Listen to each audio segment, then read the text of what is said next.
Okay, we are live on the spread, week 2 of the show. And just a disclaimer to start things up, this is about to be a wild ride in the next hour as we have there's a chance we're going to give out 20 plus bets, and we're going to try to fit them all in a short period of time. Chris, are you financially and mentally prepared for this? Financially, luckily, I am. Mentally, That's good. That's the more important part.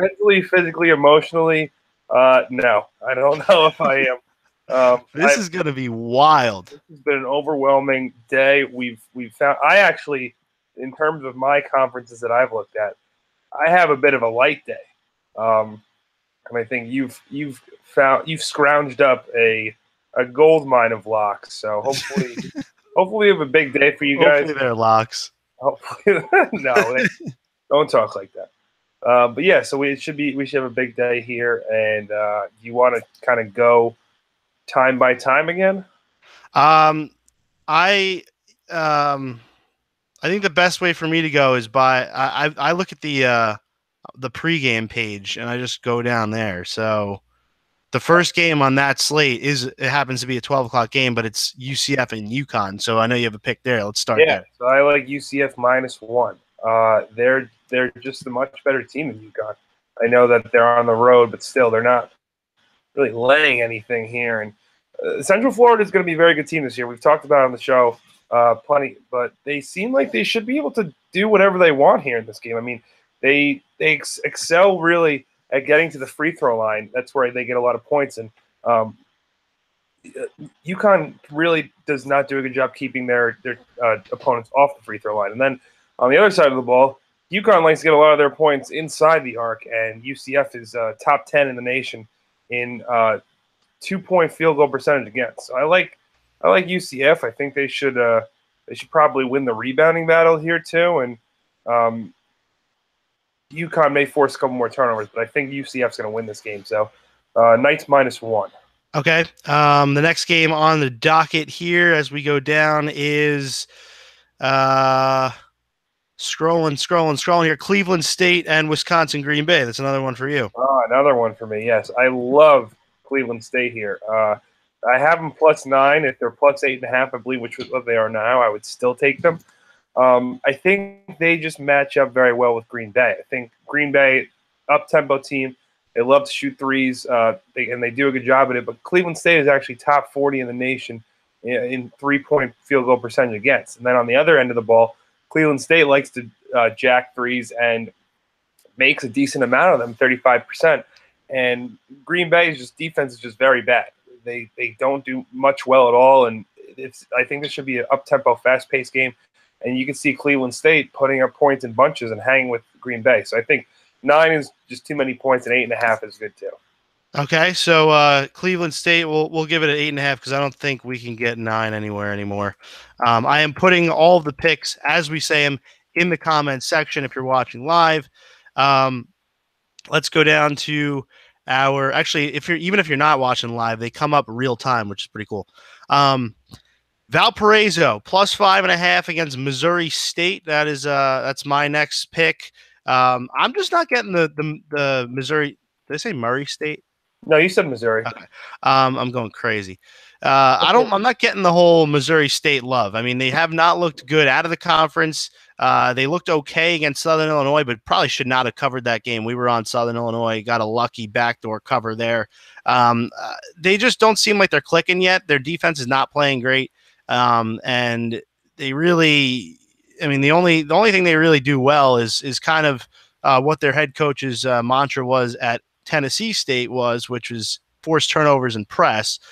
They will be able to turn over Valparaiso a little bit, but they're just not better than Valparaiso. They're at best even with Valparaiso. You're getting 5.5.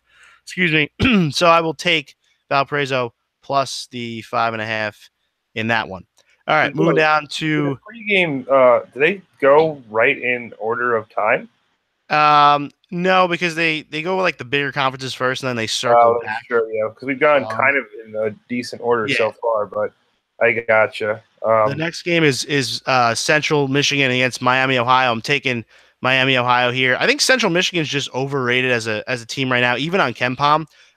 They had a really weak out of conference schedule, and just basing it off of last year, because I think last year was a good indication of what these two teams are. This year there wasn't much roster turnover, especially on Miami, Ohio's side. They got pretty much their whole team back. They are just a much better team than Central Michigan. They beat them last year at Central Michigan in their only matchup by 9.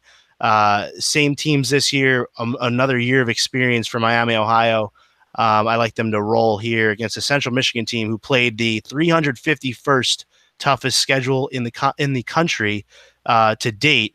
Chris, you know how many teams are in college basketball? Is it 353 maybe? Yes, 353. So they've played the third easiest schedule to date in the country. I think they're being a little bit overrated. That is yikes. Yes. Next game on the slate. Moving on down here, we have. Let's just touch on this Loyola game for a second. No bet here, but we interviewed DeVries yesterday against Drake. Loyola against Drake. They lose their point guard. This game I saw yesterday. It opened at Pick'em, maybe Loyola -1. It's now up to Loyola -5. So obviously the news was not out at the beginning, and it has come out. That's how big of an impact Nick Norton has on the. I know you asked me how good actually is he. That's the impact. It was about a 4-point move. Points. Yeah. The next game that I have on the slate here. Do you have any other early ones that I may have missed? Yeah, I have one. I'm looking. It's at 4. So okay. All right. So I have a 4 o'clock too. Why don't you go ahead? Okay. So I actually like Drexel. I think that Drexel and William and Mary, they're two very similar teams. They don't play a lot of defense. They like to run and gun. It's going to be a high-scoring game. And it's almost like the Spider-Man meme. You know, if you look how they match up, Drexel just very bad at defending really anything. And so is William and Mary. Now, the difference here is I think Drexel should be able to also both teams prevent their opponent from getting to the free throw line. So really the only way the two teams are going to score, Drexel likes to take more 2s, and William Mary likes to take more 3s. However, they're actually better at the inverse. Drexel's better at 3s. William Mary's better at 2s. But Drexel also should be able to clear the defensive glass very well, and that's a big advantage that they have. So other than that, the teams are pretty similar, which is why I'm not quite sure why Drexel is a dog. You know, they're only +1, but still, they're at home, and I just think that right now, William & Mary's defense on the road is not going to really be able to stop this Drexel offense. So I could see Drexel here winning a shootout. So I'd take Drexel plus the 1 point. Okay. I actually missed one as we were going down, and Chris, I don't even think I've given you this one yet. Oh, boy. But let's go back to the 1 o'clocks. LaSalle and UMass. 155 is the total, and we are going over in the LaSalle and UMass game. These two teams, especially UMass, has played at a blistering pace all year, and they don't play much defense. We've hit on a few UMass overs already to date this year. This is one where I don't think LaSalle is going to post any kind of resistance to the UMass offense. And LaSalle will get to the free throw line. UMass fouls a lot, and LaSalle is the third best free throw shooting team in the country at 79%. So a lot of points in this game will come with the clock stopped, which you know I love when betting overs. It is yes. Sorry, I didn't mean to cut you off, but very interesting. I'm on 484. They just took the UCF and the Michigan State games off the board. The first 2 games of the day. I don't know. Are they going to ban us, or is this the time that we've been fearing? Did you bet them already or what? Yeah, I did, but I'm just like it's the first thing like on the slate is those 2 games, and they're not. Let me update line and see if they took more off, or if they do, I think they're blacklisting. It could be blacklisting the brunch, whether it's the pure volume or have we hit our? I'm surprised we're not being cut off from a limit. Okay, all right. All right. So I was at LaSalle, UMass. I'm going over there. They actually just moved down to 154, so you're in luck. You can get the game at 154. Sorry if I go off camera for a second. I'm like writing stuff down. There's a lot of stuff going on this. A lot of moving parts, and you know, Joe. I woke up this morning. Joe sent me a list of games he's watching, and at first I was like, oh my god, What do I have to bet all these? And I mean, I might, but um, I'm assuming you're going to announce everything that you like Yes, here, everything and that's then at the price point that I need, and then everything else is kind of just going to be, you know. so how about this? How about this? Just so we avoid some confusion, how about everything that's at the lines that we like? We'll go through on the show, Yeah, and then at the end we'll save a little extra time for games that we are waiting on, or we think that may get to a certain point. And you can bet yeah, it at a certain point that's because good. there are a couple that I like that are not quite there yet. Okay, the next game is Marshall at Charlotte. Marshall finally woke up and got a big win the other day over Old Dominion. Um, Granted, it was a sort of a lucky win. Well, I won't say lucky. They competed well, but um, a 3-pointer at the buzzer won it for them, or else that game was going to OT. But I don't think that Marshall is, the type of team that's going to be that should be laying 9 points on the road. And Charlotte's a completely different team this year than they were last year. Last year they were terrible. This year they're pretty bad too, but it's a different style they're playing. They hired Ron Sanchez, who was a Virginia assistant for years, and he basically instills the same type of offense as same type of defense as Virginia. Obviously, not even close to the talent that Virginia gets, but interestingly, Marshall played Virginia on December 31st, and they lost by 36. Now, I'm not saying that Charlotte's going to win this game, but they struggled against the slow-tempoed um, pack line. What is it called? Pack line defense that Virginia runs. And that's basically what Charlotte's going to throw at them. So I like the Virginia game as a kind of a precursor to what we may see here in the Charlotte Marshall game. So I'll take Charlotte at home plus the 9. Marshall riding high off the Old Dominion win may take Charlotte a little bit lightly here. The other game I like is Coastal Carolina and South Alabama. I like the over in this game. Um, South Alabama has been playing a lot faster and to higher scores ever since the beginning of the year. They started out low scoring in November. Really, when the month switched to December, I don't know what happened, but they started playing higher scoring games. The last two games, they've both gotten over 150. The Richmond game went to 173 last week. So they've been scoring a lot better. Coastal has always played high scoring games. 144 is a reasonable total.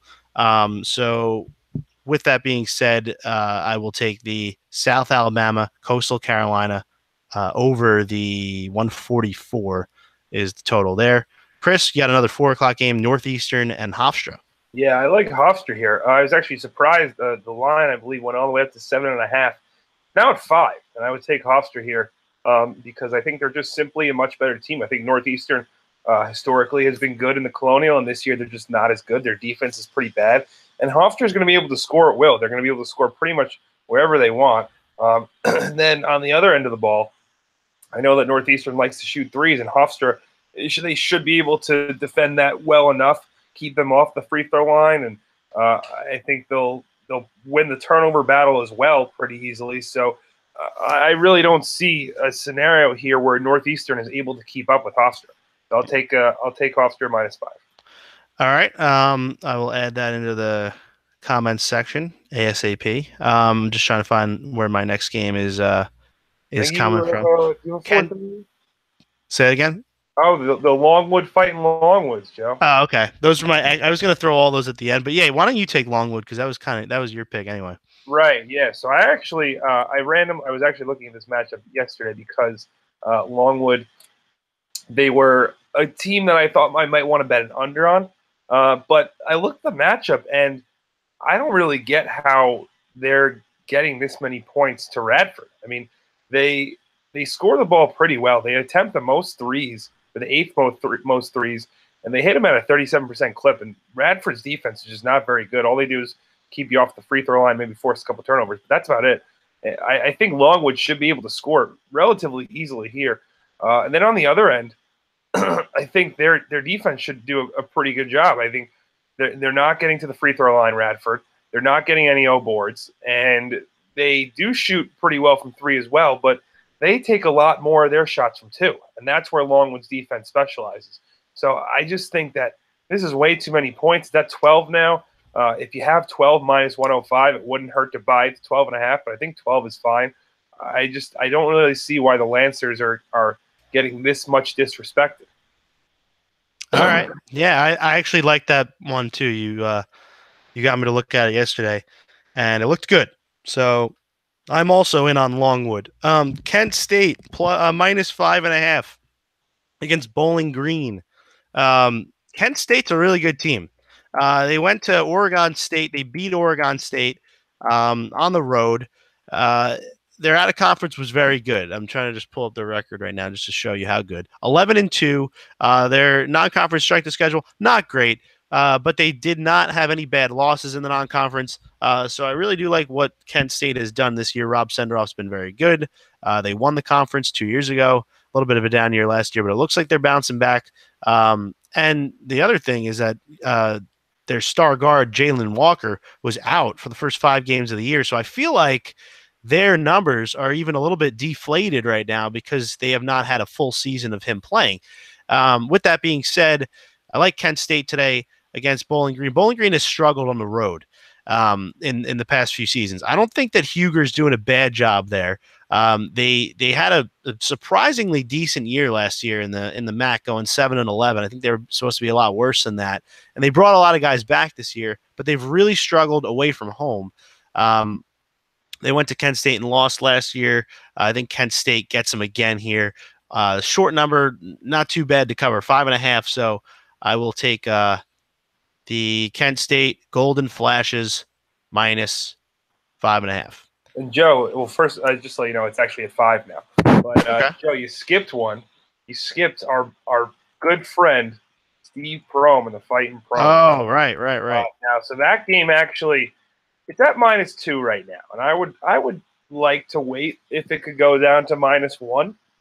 So if you're looking to maybe wait, Kansas is they just seem to me like, looking at their numbers, they're very good on both ends of the ball, but they don't do anything that great. I mean, they're barely in the top 50 in any specific categories. Now, they're very balanced, so that's led to a number 8 defensive efficiency and number 18 offensive efficiency.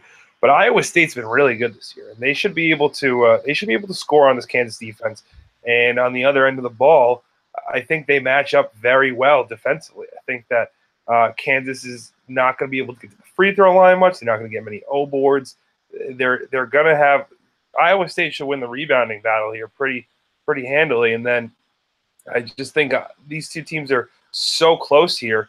I don't understand why Iowa State at home, probably their biggest game of the year, facing Kansas, and we've seen Prohm beat Kansas before. I think he could do it again here. So if you can get Iowa State at -1, I would take that. Was it Kansas that he beat like right before he came on the brunch that one year? Yep, that was it. So maybe if he does it again, he'll come back up. All right, next game for me.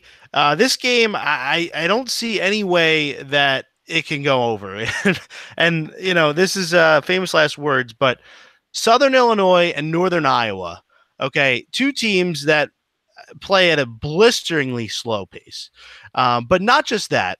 Their offenses have really struggled, especially Northern Iowa's this year. And then, if you look back at last year, they played twice, 56-53 and 64-53. Two games under 120 points, one of them under 110 points. They're playing at the same slow tempo that they were last year.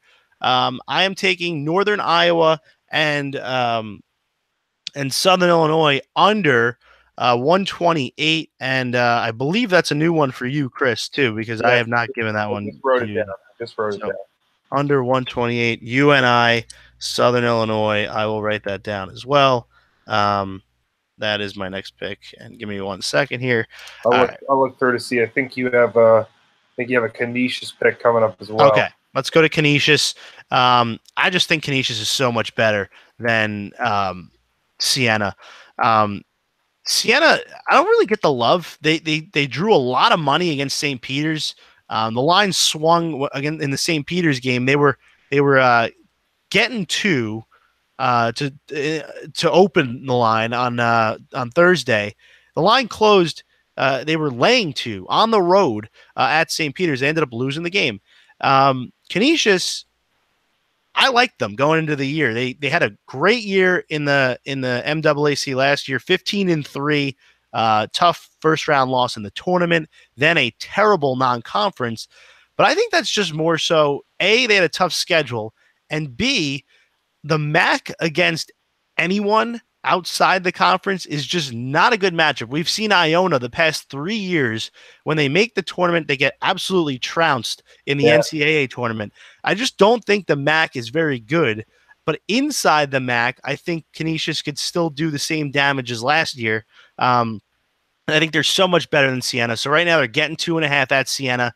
It's close to home. Siena and Canisius very close in proximity. I'm going to take Canisius plus the 2.5. I'm going to take Canisius on the money line, and I'm going to take the over in the game, over 138. So a little triple threat here in the Canisius triple play. Wow.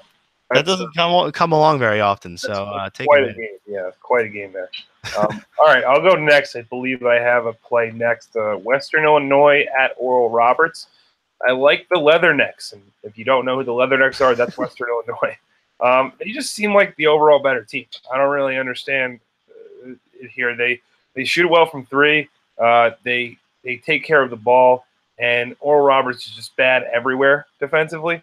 And then on the other end of the ball, their defense isn't bad. They can clean the glass. They can prevent Oral Roberts from getting to the free throw line, and they're not going to be scared by Oral Roberts, who shoots the two ball better.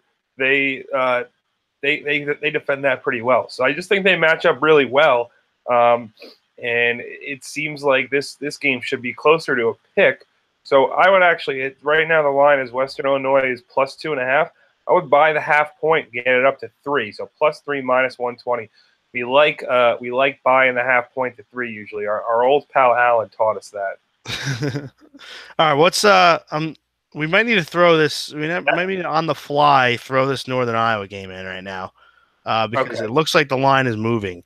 All right, well, so help me out and get this is totals out, but it hasn't happened. Great live television here, though.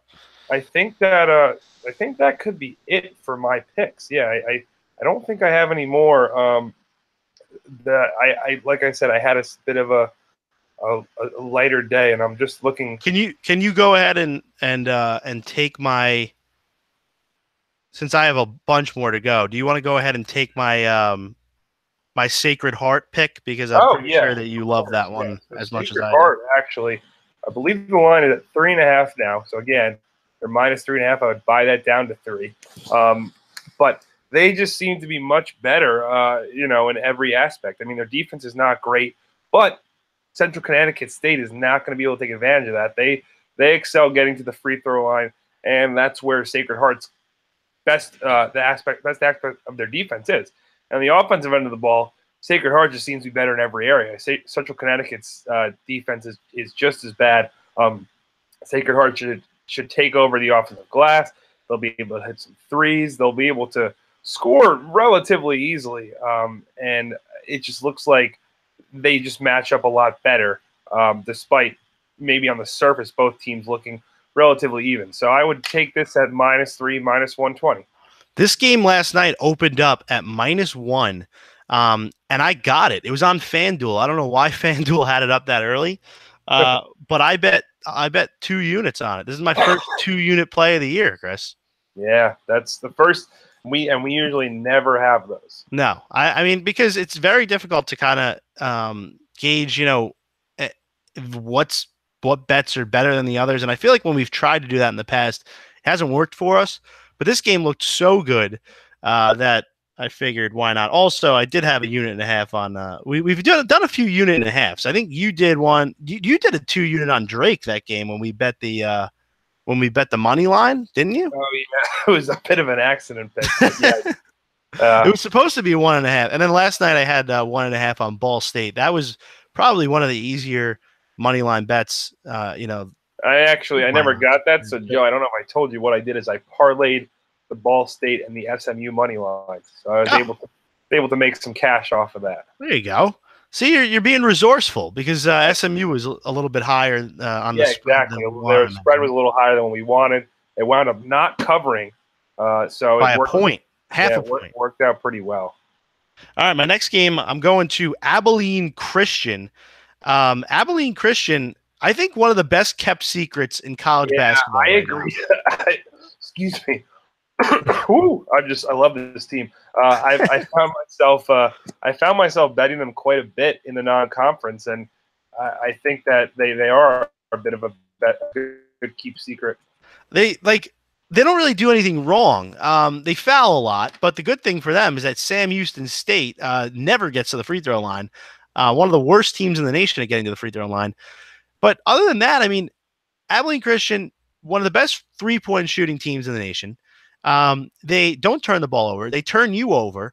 And the good thing is they have not defended extremely well, but they play in a conference that really does not have many offensive powerhouses. So I feel like Abilene Christian, and it was weird the other night. I almost bet a -10 against New Orleans, and they were down by 10 at the half. They ended up winning by 10, so they pushed. But I feel like they might run through this conference. Like, I don't think that there's much of a threat posed to them outside of maybe Stephen F. Austin, but you very well may see Abilene Christian in the NCAA tournament this year. And with that being said, Joe Golding may be the next brunch guest. I may reach out to him because he's doing a tremendous job in his. I mean, this is a school that just got into D1 in 2014, and Joe Golding's been the coach ever since. They were the 348th team in the nation according to Ken Pom in 14. 5 years later, they're 177. So he's doing a tremendous job with his team. Pay attention to Abilene Christian today and going forward. I like them as a team. What else do I have? I think, like I said, I think that's probably it for me. Although I'm considering fading our pal Craig Smith simply just because, man, that line is just holy hell. I mean, right now Utah State is favored by 19.5 over Air Force. Wow. But I don't know if I'm going to be able to bring myself to do it just because he is our pal, Chris. He's our pal, and Utah State does a lot of things extremely well. So I think that right now I'm going to pass on this one. Maybe if it gets over 20, I'll circle back to it. I'm just looking to see. Okay, I do have another one.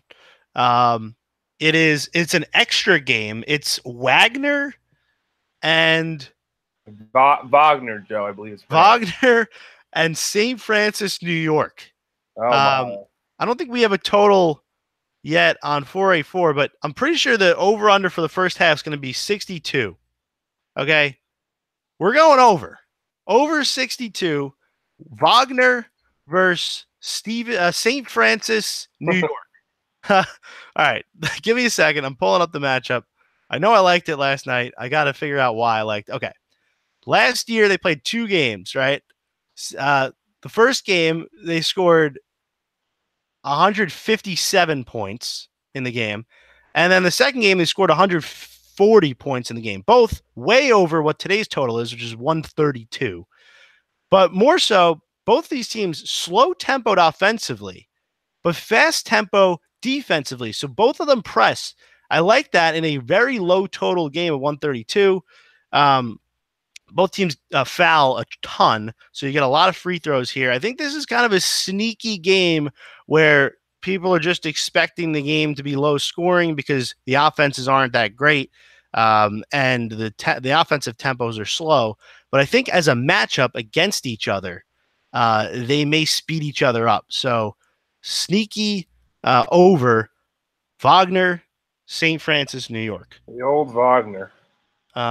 I think that might be. Oh wait, did I say New Hampshire yet? No, you didn't say New Hampshire. Okay, New Hampshire is my last one.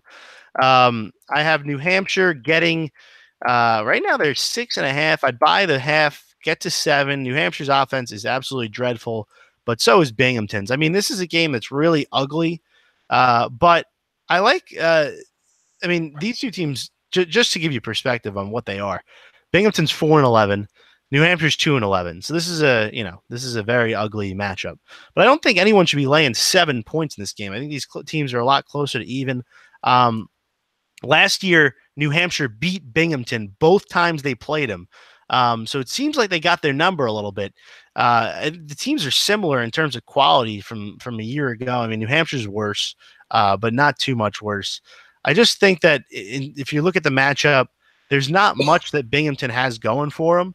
And New Hampshire might be able to rain the three ball a little bit. They shoot the second most 3-pointers in the country in relation to their field goal attempts. And Binghamton does not defend the three very well. So I think there's your advantage for New Hampshire. I think they get within the number at 7. So I will take New Hampshire +7, -115-ish, -120. And I believe that is my last one that I have that I bet. And then if you want to throw a couple wild card picks in there so now, we can do that as well. There's a couple that I'm looking at that I'm waiting to get to a certain line. It may not get there. You would assume maybe not, but I'll let you know them anyway. So here's the deal with there's South Florida. They are at Tulsa right now, and they're +6.5. If it could get up to 7.5, I would take that. South Florida is actually they've actually been kind of good this year. I mean, much better than they were last year, but they've been they've traditionally been a very good defensive team and struggled historically offensively.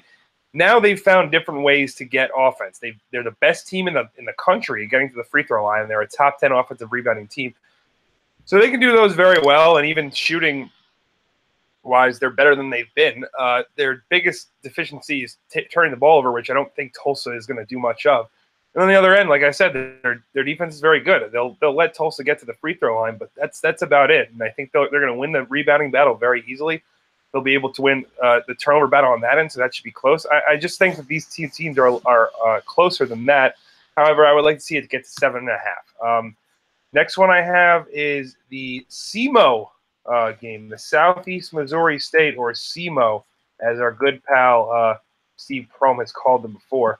Now, this is a tricky one because SEMO looks like a great bet. They're 3.5, and again, I would buy that down to 3, so 3 -120. So they're favored over Tennessee Martin, who is dreadful. They're one of the worst defenses in the country. SEMO likes to shoot the 3 ball. They should be able to score in bunches on them. And then on the defensive side of the ball with SEMO, they defend the 3 ball well, so they're gonna win that battle pretty easily. And I think that should be good enough to win the game for them. I think they're gonna win the battle on the boards as well. And I don't really see where Tennessee Martin is getting their points from. However, there is a disclaimer here, and that is because SEMO's best player, Ladarius Brewer, is questionable. And I have not received any word of whether or not he will play. I'm tracking that. So if Brewer is in, I like SEMO at -3. And it may go up if Brewer is in. I still would probably take it as long as it doesn't get above 4.5. But that's one to watch just based on the injury. There's a couple injuries, we have to watch out for those now, Joe. I was actually going to suggest Wyoming today, and it turns out like 3 of their top 7 guys are out. So it's a little dicey, and you want to check the injuries this time of the year. Well, Joe, that's what we do for you here at the brunch. We even look at we're doing everything for you. Yeah, we're not messing around. Picks and put them in. I mean, we can't do that for you, but other than that, we'll do everything else. Yeah, we can't make the kids play, But so Joe, could you do me a favor, because they're not out yet on 484. I just wanted to know what some totals were for both the Binghamton, the New Hampshire game, and then for the main UMBC game. Are there totals out there? Okay, give me 1 second here. I gotta go on. I could be looking at some first half unders here, just so you know. They're going to be low, but if they can get to a good number. All right, so you said to Binghamton first? Yeah, Binghamton, New Hampshire. Okay, that one's 127 for the full game. Okay, so I could get behind a first half under there as is. I know we have New Hampshire, but these 2 offenses are really, really bad. The Binghamton offense is 337th in the country. New Hampshire's even worse, 345th. They both take care of the ball well, so that's good. That shouldn't lead to a high-scoring game. I know the defenses are pretty bad as well, but the offenses are much worse, and No one's getting to the free throw line here. It just looks like this is going to be a rock fight. So if you can get a first half under in the Binghamton, New Hampshire game, I would do that. Okay. And the other one was which one? The main UMBC game. Main UMBC is 123. Okay, yeah, I would want it to get a little. I would want that to get a little higher, and even so, maybe if it gets up to like 124, 125. But Maine's been pretty atrocious this year, and honestly, you know what? I'm gonna scratch that one. I think that the line is just gonna be way too low, and I'm gonna take that one officially off the board, regardless of the line. It just taking it off the board, folks. Retracting the statement. Sometimes you gotta do that, but you need a. Actually, Chris, I just discovered another official lock right here. Oh, wonderful. You would always like to throw those in there. I will throw this one in the comment section. UTSA, my boys, they are going to UTEP. Now, this is unique because they just played UTEP 2 days ago at home. They beat them by 15, and now they're playing a home and home. So they're coming back home. They're going on the road now. UTEP's the home team. And for some reason, UTEP is favored in the game. Okay. Now, UTSA, not only did they win that last game, they were about I want to say they were a 4-point favorite, at least 4 or 4.5 over UTEP on Thursday. I don't get how the line has now swung to UTEP -1 in the game. Like, it just doesn't seem like it should be. UTSA blows them out. They were already 4.5-point favorites, and now they're getting a point. UTSA is just much better of a team. They finally, they're clicking right now. Remember, beginning of the year, we talked about them on the brunch and how Javon Jackson was hurt, and they were going to have some tough times at the beginning of the year. Well, in the Javon Jackson injured games, they were 0-3. And then they lost 2 more games when he came back, and he only played 15 minutes. And now, since he's become, a staple in the rotation once again, they are 1, 2, 3, 4, 5, 6, 7-2 in their last 9 games. This team has figured it out. They have a great coach in Steve Henson. UTSA is dangerous in Conference USA, and I think they sweep the home and home. So take the point at UTEP, and that is an official play for me. All right, so we're locking that one in. Joe, I see Charlotte's down to 8.5 now. So as usual, we're moving the lines. But I think that should be it on my end. I don't know if you have any more you'd like to talk about. The only other one I wanted to throw in there is Western Kentucky and Old Dominion. Western Kentucky absolutely owned Old Dominion last year. They were the class, and both these two teams were the class of the Conference USA last year. Neither ended up winning it, but for the whole season, they were 1-2. And Old Dominion, every time they would, think that they're riding high and about to play their biggest game of the season, Western Kentucky would come in and whip their butt. They did it on January 11th. They beat them by 7. Then on February 24th, they beat them by 22. And then they knocked them out of the Conference USA tournament by 8. I just think that Stansbury's got Jeff Jones's number. And I don't necessarily suggest the game because right now it's at 4.5. Ken Palm says 5. It's close. If you're going to bet this game, though, you might as well just take the money line. I think Western Kentucky, if my theory is true, and if they do just own Jeff Jones and Old Dominion, then they're going to win the game outright. Screw the points. Take the money line, win some extra cash for yourself. So that is my wild card play of the day. Is Western Kentucky on the money line? The old sprinkles, Joe. That's what they call them. That's it for me, though. I think my brain is about to explode. Yeah, this is going to be quite the day. I might just be one of those days. I don't know if I can really check the scores much today because there's going to be way too much going. It might be one of those you just check at the end of the day. I think I did that the other night because I was at a show. I actually went to go see Hamilton. Oh, wow. But they, what's it called? I came out of the show and I knew pretty much all the games were done. So I was like, all right, let's see this one. Okay, let's see this one. So it's actually kind of nice when they win, but when they lose, you're like what happened? And then you got to go back. It's better. The one thing we'll have to remember too is let's say if UCF is down 10 in the first half of this UCF UConn game, right? Be like, okay, it's okay. We've got 85 more bets today, so let's keep that in mind. And hopefully you guys enjoy these ones. I think we've given you probably close to 20. I mean, locks at least. I think we're right around there, and there could be more to come. I don't know if we'll post them or not. I think we'll post probably what we have here, and about the other possible ones that we have. But all in all, a massive, massive day. 16, 17, 18, 19, 20, 21 was the official count on the locks. Really? Oh wow, that is quite the number. I mean, I'm like, all right, 20 if you count Canisius as one bet, even though I gave money line and spread. So okay, there you go. 20 bets. Even 20. And some other possibilities sprinkled in there. All right, folks. Well, we wish you the best of luck today. Make sure you're sharing our show because we're doing this every Saturday morning, same time, 10 o'clock. Last week, it was a pretty average day. I mean, I think we actually literally went 500 last week. But for the year, it's been very good. So we're expecting to have a big day today. Good luck to all of you, tailing our picks or not. And we'll see you again next week.